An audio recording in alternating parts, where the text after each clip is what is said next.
ప్రభువునందు ప్రియులారా, దేవుడు ఎలాంటి వాడు అనంటే తనను నమ్మిన బిడ్డల నోటి నిండా నవ్వుతో నింపాలనుకునేవాడు. మన పిల్లలు ఎప్పుడు నవ్వుతూ ఉండాలని మనం కోరుకుంటాం. సంతోషంగా, ఆనందంగా, బాధలో ఉండాలి అని, విచారంలో ఉండాలని మనం కోరుకోం.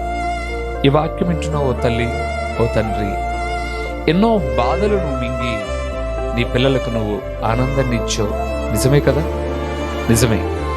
ఒక తండ్రిగా నేను ఈ వాక్యము ప్రకటిస్తూ ఉన్నప్పుడు ఆత్మీయమైనటువంటి బిడ్డలండి, సంఘపు బిడ్డలు, ఎన్నో విషాద సంఘటనలు వారు నాకు కలిగించినప్పటికీ అవి మనసులో పెట్టుకుని కక్ష పడుకోకుండా అలాంటి వాటిని విడిచిపెట్టి ఆనందముగా